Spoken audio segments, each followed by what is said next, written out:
Et si on parlait de ce qui se passe dans la tête des entrepreneurs, en laissant de côté les posts LinkedIn qui se veulent inspirants? Dans le podcast En Off, produit par Shine, le compte qui libère le potentiel des pros, des entrepreneurs reviennent sur leur parcours et leur rapport à la santé mentale au travail. Sans tabou. Jean-Charles, bonjour, merci d'être avec nous aujourd'hui. Bonjour Anaïs.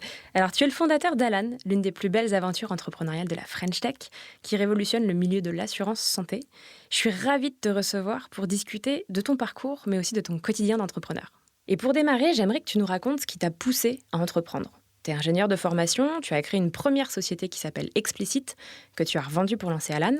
Qu'est-ce qui t'a mis sur cette voie de l'entrepreneuriat ? Je pense que c'est plein de vecteurs un peu convergents qui sont retrouvés. L'un, c'est d'avoir grandi avec l'émergence d'Internet et du coup d'avoir pu réaliser qu'en étant ado, dans ma chambre, j'arrivais à faire des choses que les adultes n'étaient pas capables de faire et arriver à développer des sites Internet, créer des petits jeux vidéo, etc., de parfois les vendre. Et une fois qu'on a ça et qu'on se dit qu'on peut à peu près tout apprendre et tout faire, ça donne un peu une envie de liberté et de création qui est assez infinie. Donc ça, c'était un des drivers. Un autre, c'est des rencontres. Le père d'un de mes meilleurs amis d'enfance était un entrepreneur et il était extrêmement inspirant dans sa créativité, dans les questions qu'il nous posait. Et nous, comme on voulait un peu briller autour de lui, on lui présentait des business plans depuis qu'on était ado aussi, donc c'était assez intéressant. Il y a un côté un peu de famille aussi, avec en étant petit fils d'immigrés qui sont arrivés en France d'origine arménienne, avec plus grand-chose parce qu'ils ont tout perdu au moment du génocide. C'était savoir qu'on pouvait repartir de rien et créer. Je pense que c'était un vrai driver et un vrai message dans la famille. Donc voilà, c'est un peu toutes ces choses-là. Et après, il y a un côté peut-être de l'ingénieur, d'aimer résoudre des problèmes qui nous prennent aux tripes. La santé était pour moi un problème sur lequel je voulais travailler de manière assez intense, mes deux parents étant psychiatres et médecins et chef de service d'hôpitaux pour mon père. J'ai grandi dans ce secteur-là où je voyais un peu les dysfonctionnements, le manque d'adoption de technologie, alors que je voyais comment ça pouvait servir les humains derrière. Donc j'ai toujours eu un peu envie de faire ça. Ouais. Et alors, dans ce que tu dis, on a l'impression que c'est aussi très culturel, tu as baigné dedans, puis c'était venu quand même assez tôt. Est-ce que tu dirais que vraiment la culture entrepreneuriale, elle s'apprend ou elle peut être innée ? C'est difficile à dire. Je pense qu'il y a une partie qui s'apprend. En fait, je ne sais pas à quel point ça s'apprend, mais en tout cas, être en contact, ça peut être poreux. C'est-à-dire, ça peut grandir par capillarité. Quand on voit des gens qui le font, on démystifie. Je pense qu'une des grandes choses, c'est que ça peut être assez... le mot est mystique, assez incompréhensible, comment on y va, comment une idée se concrétise. Et donc, c'est en faisant qu'on apprend. Après, il y a peut-être... est-ce qu'il y a des caractéristiques innées de goût du risque, de résilience, de tolérance de l'incertitude qui font partie, ou est-ce qu'elles peuvent être apprises ? Je pense que c'est un mix des deux, et je pense qu'on a bien sûr des tempéraments qui sont plus ou moins propices, et pas tout le monde est fait pour être entrepreneur, et pas tout le monde doit être entrepreneur. Et à la fois, il y a plein de choses qui s'apprennent et qu'on peut développer, oui, je pense. Et du coup, est-ce que tu dirais que c'est nécessaire que le sujet auquel tu t'attaques en tant qu'entrepreneur ou entrepreneuse te prenne aux tripes pour que tu restes impliqué, convaincu du bien de ta société ? Je suis sûrement très biaisé, mais je pense que c'est une nécessité très importante, que tu vas y réfléchir jour et nuit, soir et week-end. La création, l'innovation, c'est de l'essai-erreur, c'est des idées que tu façonnes à petits coups de pinceau, que tu testes à la réalité, que tu fais évoluer. C'est lutter entre des convictions très fortes et une vision et la réalité, et à la fois garder ta conviction pour essayer de transformer la réalité, mais aussi apprendre de la réalité. Donc il faut mélanger tout ça. Et si tu n'es pas passionné, je trouve que c'est très très dur de le faire sur le long terme. Et après, il y a plusieurs choses. Tu peux être passionné par la mission, et je pense que c'est le plus puissant. Je pense que c'est important aussi d'être passionné par l'action, par le chemin, c'est-à-dire par le parcours, et ne pas être obsédé par les résultats. Et c'est un truc dont je parle vraiment beaucoup chez Alan, c'est prendre de la joie dans toutes les tâches, quelle qu'elle soit, de la plus petite minutieuse à la grande discussion stratégique. Et je pense que ces deux-là sont nécessaires. Après, ce que je sais d'autres entrepreneurs, c'est que tu peux au début ne pas avoir une passion pour la mission, mais que cette passion puisse grandir en toi et que la passion pour les tâches du quotidien grandisse aussi au fur et à mesure. Et en plus, avec un enjeu que tout ça est très dynamique. C'est-à-dire que tes tâches du début sont très différentes de tes tâches quand tu es 200 puis quand tu es 500. Et on verra quand on sera 1000 ou 10 000. Mais pour l'instant, j'ai la chance que j'adore à toutes les étapes. Peut-être qu'il y a un moment où ça décroche. Enfin, il faut en tout cas en permanence se remettre en question et essayer de comprendre quelle est ta place, où est-ce que tu es fort, où est-ce que tu n'es pas assez bon et tu as envie de grandir, où est-ce que tu n'es pas assez bon et tu as envie de déléguer. Enfin, voilà. Vous vous êtes beaucoup distingué au début, parce que quand tu as lancé Alan, tu as voulu alors reprends-moi si je présente mal les choses, mais une absence de management, en tout cas une horizontalité. Est-ce que c'est toujours le cas aujourd'hui et quels ont été les bénéfices de cette organisation-là ? Moi, je pense que notre culture est plus forte que jamais et on a vraiment un des éléments fondamentaux de notre développement. Je ne crois pas au terme pas de management, mais en revanche, je crois à exploser le rôle du manager, ce qui sont deux choses différentes. Et nous, on a vraiment essayé, en effet, on n'a pas de manager chez Alan au sens, lui, un tel est un manager, un tel est un autre. On a essayé d'exploser ça entre un rôle de coaching. Donc, chaque Alaneur a un coach interne qui est quelqu'un qui est là depuis plus longtemps ou qui a une expérience différente et qui va t'aider à grandir. Mais les discussions que tu as sont seulement des discussions pour m'aider à me développer, répondre à mes questions. Ce n'est pas des questions opérationnelles ou des points développement. On peut avoir du leadership de projet, on peut avoir des gens qui se concentrent un peu plus sur la stratégie. On a des processus pour discuter de la performance, mais tu es revu par tes pairs et de tes feedbacks aussi tous les 6 mois, revus par un groupe de personnes qui ont travaillé avec toi, avec beaucoup de transparence dans tout ça. Donc, en fait, on a explosé le rôle de manager en plein de choses parce qu'il est très rare qu'une personne soit bon à tous ces sujets-là. Donc ça, c'est un des premiers points. Et après, on a aussi créé plein de mécanismes dans la transparence de notre grille de salaire et d'accès au capital, où tout le monde a accès au capital aussi dans la boîte, qui sont assez transparents, expliqués, juste, pour qu'en fait, ça ne soit pas la décision de quelqu'un. Enfin, voilà, on a pas mal distribué. Et enfin, pour revenir à ta question initiale, oui, elle est en claire continuité et ce sont tous les mêmes fondamentaux de quand on avait commencé. Après, ce qui est important, et ça venait à... Ce que je disais, c'est de continuer à la faire évoluer dans comment elle s'exécute un peu dans la vie de tous les jours, parce que tu n'es pas radicalement transparent de la même manière quand tu es 8 dans une pièce que quand tu es 500. Et donc, c'est juste donner les bons outils pour accéder à l'information, pour digérer l'information et la résumer, enfin des choses comme ça. Il y a une autre notion qu'on associe souvent à l'entrepreneuriat, c'est la performance. Et on peut quand même dire que la course effrénée à donner toujours plus, ça a longtemps été un maître étalon quand même de la réussite dans la Startup Nation. Que t'évoque cette notion de performance ? Je pense qu'il faut ne pas avoir d'illusions, c'est-à-dire que innover dans des marchés très compétitifs, c'est une course contre la montre, c'est un combat face à la compétition qui n'est pas tendre, donc c'est intense. Et les boîtes comme Alan et les scale-up, quand on double de taille tous les ans, c'est intense. Il y a des choses qui cassent, il y a des choses qui ne marchent pas, il y a des nouveaux problèmes, il y a des nouveaux marchés à les regarder, il y a des nouveaux processus, des nouvelles méthodes à créer en permanence. Et donc, c'est fait pour les gens qui ont le goût de cette intensité, qui ont le goût du dépassement de soi, de l'excellence et donc de la performance. La question derrière qui se pose, c'est comment on maintient une culture de la performance sur le très long terme et qu'est-ce qui doit être vrai dans ton organisation personnelle, dans ta gestion de ton énergie, dans ton harmonie entre ta vie pro et ta vie perso, pour que ça marche et pour que tu sois heureux dans cette performance. Parce que ce qui ne marche pas, c'est cette performance au détriment de ton bonheur. C'est comment cette performance, cette quête de l'excellence est au service de ton bonheur et c'est une joie tous les jours ou quasiment tous les jours. Tu auras toujours des jours plus faciles ou plus difficiles que d'autres, mais dans la grande majorité des cas, comment tous les matins tu te réveilles et tu es dans une joie immense d'aller traiter les problèmes sur lesquels tu es. Et voilà. Et après, dans la vie, c'est tout est une question de trade-off et d'allocation du temps. Mais je pense que c'est très dur de faire des grandes choses sans y dédier du temps. Donc, en effet, si tu veux faire des grandes choses, il faut s'investir. Comment tu le fais tout en étant aussi là pour ta famille, là pour tes amis, là pour tes passions. Je pense que c'est un des enjeux. Justement, tu dis vraiment, l'enjeu, c'est de le faire tous les matins avec la même joie.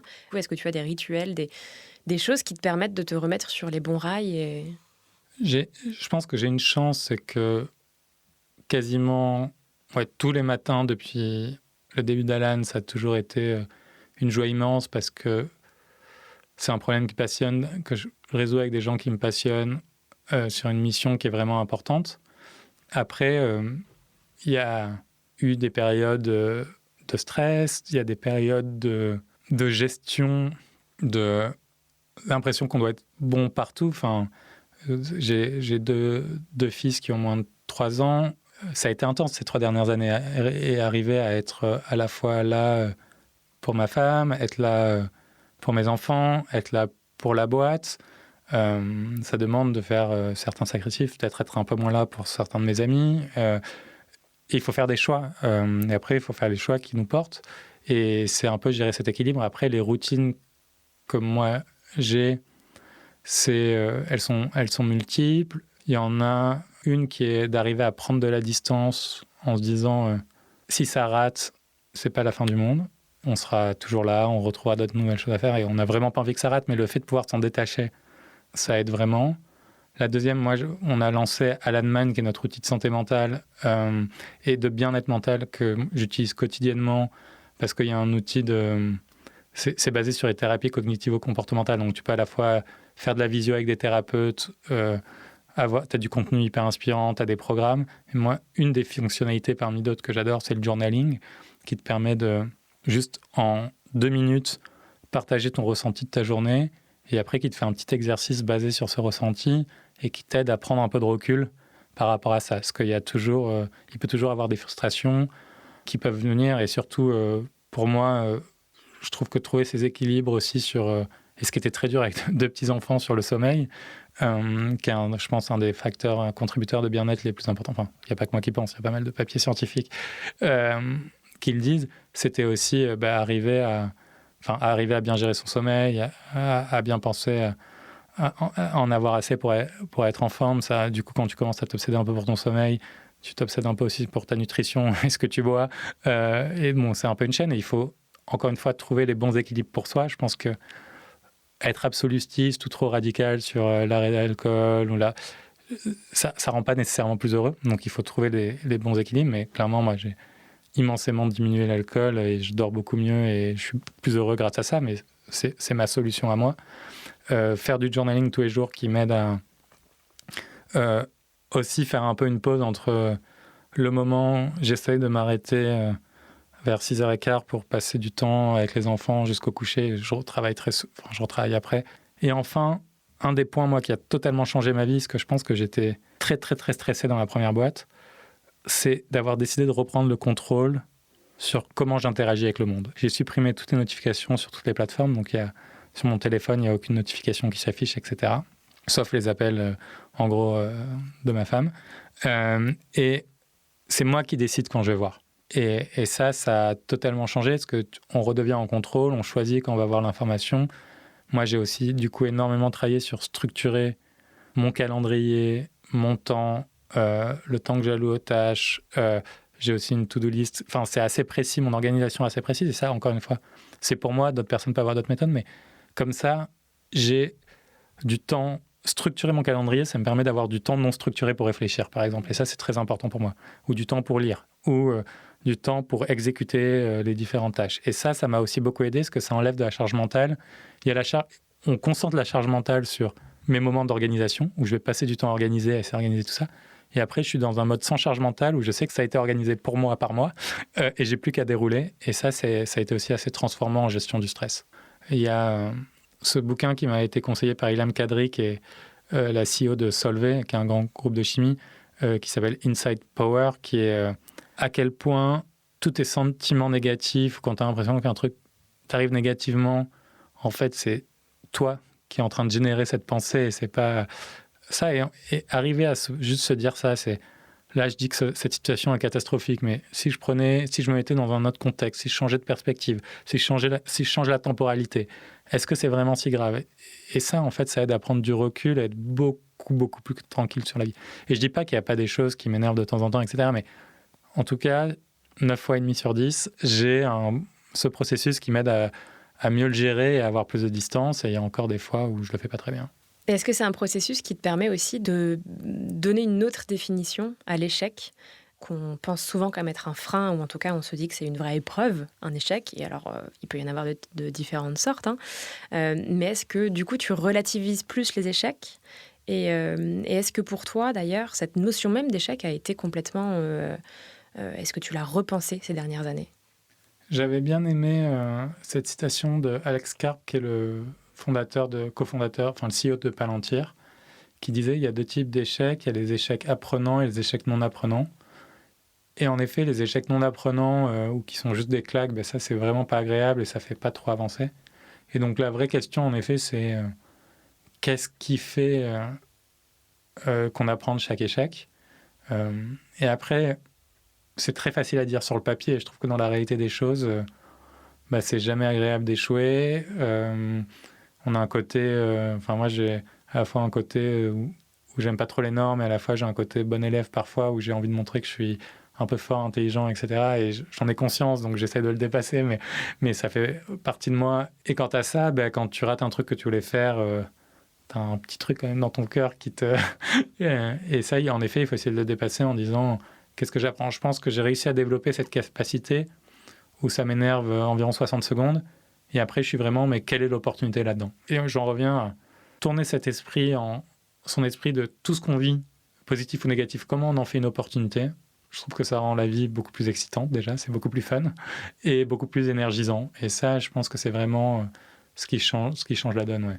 Être énervé, ou en tout cas ressentir une émotion négative pendant 60 secondes et passer au-dessus, c'est quand même assez impressionnant. Ouais, c'est pas toujours 60 secondes. J'ai peut-être été un peu marseillais. Je viens de Marseille, donc je me permets de le dire là-dessus. Mais non, mais je trouve que de plus en plus, j'y arrive. Après, c'est plus l'enchaînement. En fait, les plus grandes frustrations, c'est celles quand tu n'arrives pas à te dire comment je vais en faire une opportunité. Et ça peut arriver quand tu as un énorme truc à faire pour finir pour le taf, mais... il y a tes enfants, il y a ton fils qui crie à côté et tu n'arrives pas à dire il faut que tu gères les deux en parallèle et ça met de la pression sur tout le monde. Là, en effet, ça met peut-être plus que 60 secondes pour ressortir et c'est toujours pareil. Si tu as bien dormi les 3 jours d'avant, en fait, ça met 60 secondes. Si tu as mal dormi et que tu es un peu sur les rotules et ça tire, ça peut mettre 24 heures.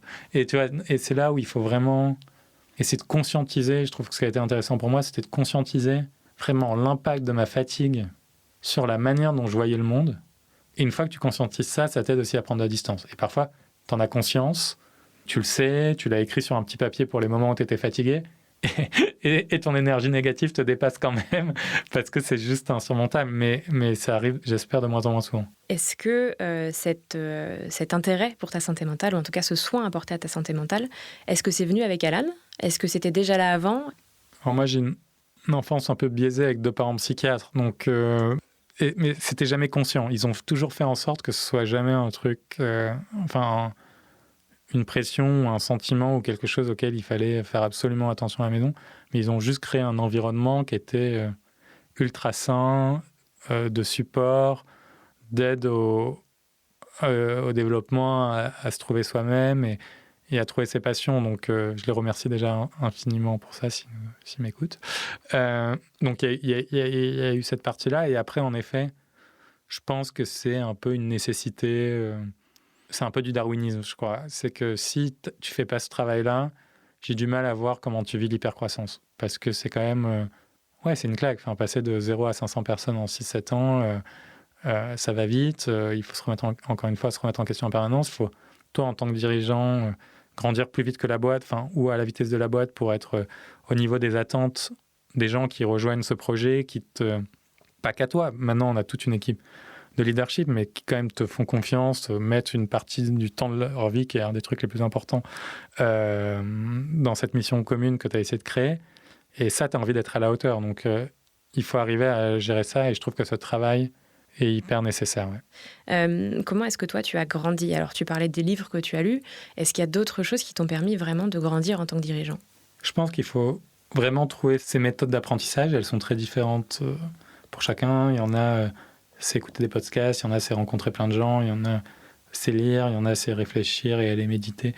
Moi, ça passe vraiment par la lecture. Donc, je suis un lecteur assez vorace parce que ça m'aide à prendre du recul. Enfin, j'adore lire et annoter et prendre beaucoup de notes qui m'aident. Donc ça, pour moi, ça a été un vrai outil. C'est aussi parler à d'autres entrepreneurs qui t'inspirent et voir comment ils ont vécu et ils prennent le retour. Je pense que Steph, ma femme, qui est dans un monde très différent du mien, parce qu'elle est politologue, m'aide aussi à prendre plein de recul et à me poser des bonnes questions, à me garder bien les pieds sur terre. Ça, elle fait ça hyper bien. Et voilà, donc c'est vraiment à la fois quel entourage tu mets autour de toi, quelles sont les personnes qui te tirent vers le haut, et après trouver ta méthode d'apprentissage, qui était moi beaucoup encore une fois, par la lecture.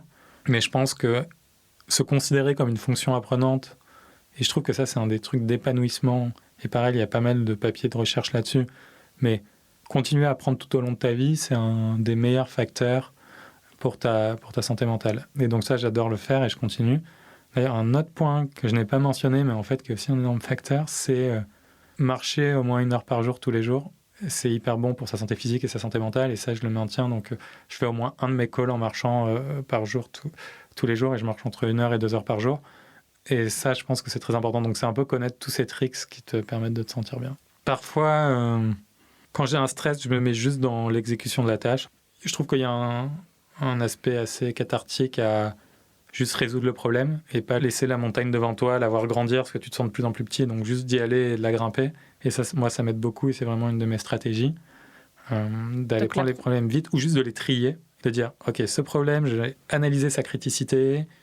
Je le mets là par rapport à toutes mes autres priorités. Je sais qu'il est là, je suis plus stressé parce que maintenant il est dans ma liste et il est géré. Ça, c'est assez important pour moi. Et en effet, parfois, c'est aller marcher. Moi, j'adore, j'ai mon casque en permanence, j'écoute beaucoup de musique pendant que je travaille, dont un peu de techno, et ça m'aide à aussi sortir les problèmes, ça m'énergise en permanence, donc voilà. Comment est-ce que tu qualifierais ta charge mentale aujourd'hui, qu'elle soit pro et perso ? Est-ce qu'elle est pesante ? Est-ce qu'elle est gérable, écrasante ? Grand débat de couple.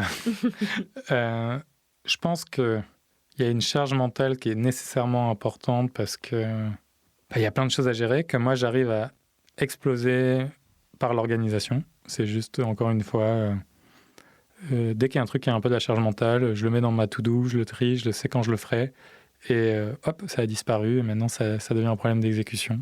Donc c'est vraiment ça. Après, il y a beaucoup de choses à anticiper pour la boîte et pour Alan. Il y a beaucoup de choses à anticiper pour la famille. Et comment arriver à anticiper au même niveau que celui de ma femme, les sujets des enfants avec autant d'avance.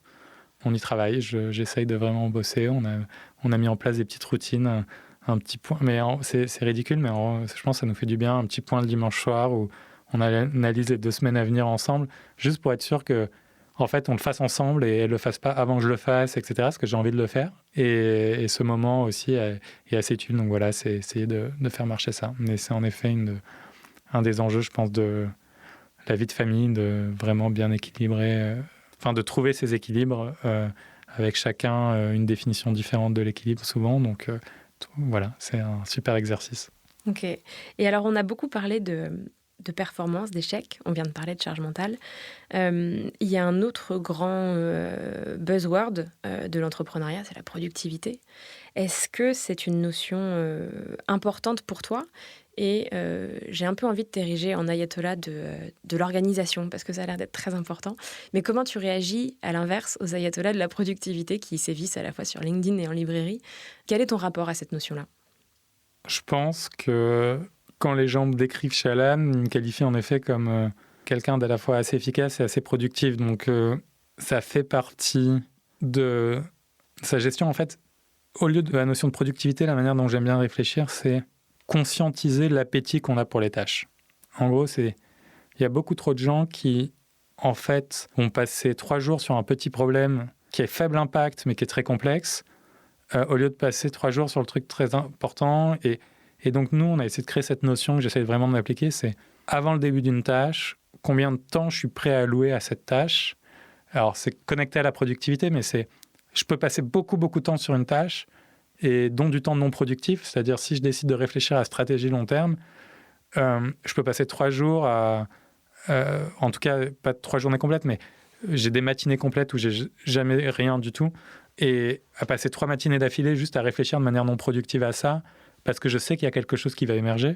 Et à la fois, j'ai des phases où je suis dans la productivité infinie, où je vais, quand je vais trier mes emails, à être inbox 0, quand je vais organiser ma journée, quand je vais répondre à certaines questions de la boîte ou essayer de résoudre le problème, je vais être ultra productif. Et donc, c'est vraiment trouver cette tension. Et j'aime bien cette notion d'appétit. Et on revient à la notion de reprendre le contrôle sur ma vie et sur mon temps. C'est moi qui choisis quand est-ce que je passe du temps sur quoi. Et c'est peut-être une forme de productivité, mais en tout cas, c'est comme ça que j'y réfléchis. Ouais, en fait, on a l'impression qu'il y a vraiment des tâches pour lesquelles on peut être productif. Typiquement, gérer ses mails parce que c'est assez automatique. Enfin, il y a quelque chose de très automatique. Mais en revanche, il faut quand même garder du temps pour la créativité, pour phosphorer, pour... Exactement. Et ça sert à rien d'être productif. Et d'ailleurs, c'est pour ça qu'il faut que tes designers, tes software engineers ou tes sales n'aient pas exactement la même méthode et la même organisation.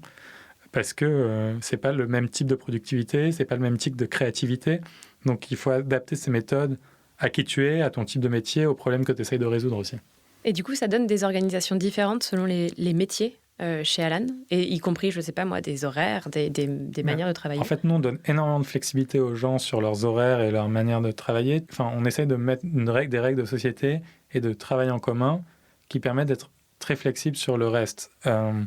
Donc, en effet, personne ne va auditer la manière dont tu passes ta journée, à quelle heure tu travailles, tout le monde s'en fout. Tant que tu produis des choses qui sont bien et que tu as de l'impact, etc. Donc oui, je pense qu'il y a des trucs très différents. Après, les règles communes, c'est à la fin, les décisions qu'on a prises doivent être écrites, transparentes et accessibles. On ne fait pas de politique, des choses comme ça. Et tant qu'il y a ces règles communes, après, le reste nous importe peu. Ça veut dire qu'on ne fait pas de politique?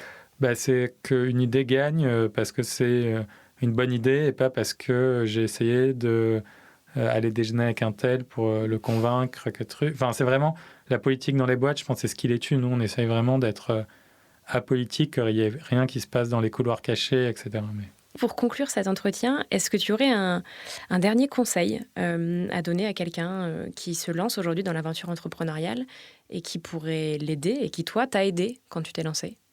Je pense que si je devais résumer, c'est à la fois travailler sur un sujet qu'on trouve important, qu'on a envie de résoudre, on se dit je peux y passer 10, 15 ans, ou toute une vie même, je pense que c'est l'idéal. Le deuxième point, c'est de définir assez fortement quelles sont mes normes sociales et culturelles sur lesquelles je ne veux pas transiger dans la boîte et les verbaliser dès le début. Et je trouve que verbaliser les choses, les écrire, ça aide en fait à savoir avec qui je vais travailler, avec qui je vais m'associer, qui je vais recruter. Et en fait, beaucoup de boîtes échouent parce que les cofondateurs ne s'entendent plus, par exemple. Mais ça, c'est parce que je pense qu'ils n'ont pas assez verbalisé ce qu'ils voulaient être et ce qu'ils voulaient devenir. Et donc, si on fait ces deux choses, je pense déjà on a des fondamentaux qui sont très bons. Après, il y a plein de choses tactiques sur le choix de son marché, comment on réfléchit à la technologie, comment on construit du produit, l'attention au design, l'attention aux détails. C'est pour l'excellence, mais si je devais résumer, c'est une mission qui fait du sens et savoir le pourquoi et le comment je le fais, avec quelle valeur, qui me permet de savoir avec qui je le fais. Et ce combo-là et cette alchimie, normalement, marche bien. Merci beaucoup pour ton temps aujourd'hui, Jean-Charles. Merci, Anaïs. Ce podcast vous a été présenté par Shine, le compte qui libère le potentiel des pros. Envie de découvrir plus de témoignages? Écoutez les autres épisodes dans Off. Et si vous avez aimé ce podcast, n'hésitez pas à vous abonner et à ajouter des étoiles sur votre plateforme d'écoute préférée.